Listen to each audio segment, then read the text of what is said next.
chopping off the arms wasn't that they didn't believe that it would help. It was that we don't need your help.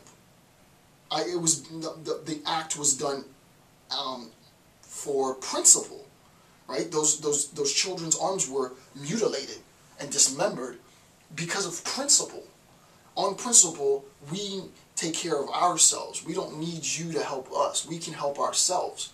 And to show you that we don't need our help, I'm going to chop off the arms of all of these kids. And there's a pile of young arms, and that is absolutely horrific, right? But in its most extreme sense, we forego those attachments. And in foregoing those attachments, it wasn't the members who lopped off the arms that got enlightenment. It was Brando's character, right? He was like, then it hit me. Then the whole system crashed on his head, and he recognized the sheer power in embracing, particularly this aspect, but also this aspect. There is a sense in which, if you devote yourself, not to necessarily the occult, I'm not saying that, right? Again, I'm not trying to convert people or pitch it, but if you devote yourself to either a systematic level of indulgence or a systematic level of aestheticism through a process, you will learn some stuff, right? So that example I wanted to incorporate as well. So again, just to be clear, not saying that all LHP practitioners are practitioners of magic or practitioners of the occult. There are many aspects of creative arts and creativity that and individuals that would consider themselves LHP. However, within the context of the occult, then if you are an occultist, and within the context of the occult, LHP practitioners are defined by their attachments in various degrees. RHP practitioners are defined by their aestheticism in various degrees. And then the last thing, because I read this somewhere, I don't remember where I read it, but it's actually not correct in a sense. Some people have said that RHP is orthodox practice, and that's false, right? RHP is not orthodox practice. By definition, this is occultist, right? So an occultist practice is a non-orthodox, it's a heterodox practice.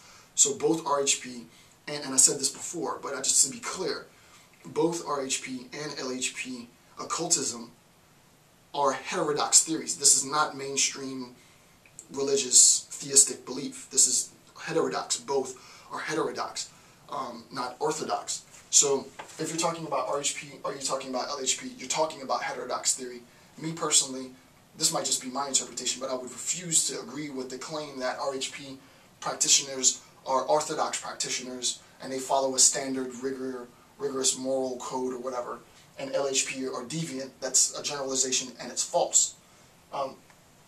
Properly speaking, RHP and LHP together are heterodox, non-normative, theistic approaches, occultist approaches.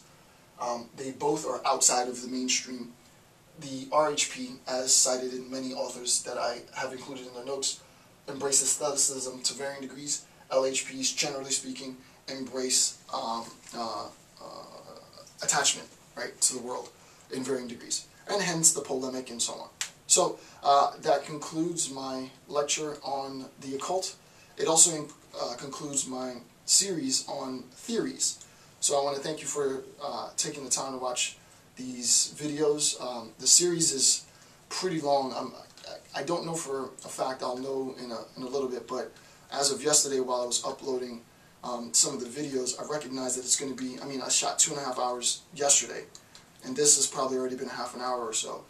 And before I came here, it was already 10 hours in. So I'm assuming this is going to be a 13-hour to 14-hour lecture series. So you'll have plenty to keep you busy for quite a while. I would imagine, people don't go through and watch all of these in totality. Maybe you will. But, hopefully this will be here for you to come back to in the preceding months and, expand on the knowledge that you already have. With that, again, I want to thank you for taking the time to watch my videos. I'm Dr. Jason J. Campbell. Have a good day.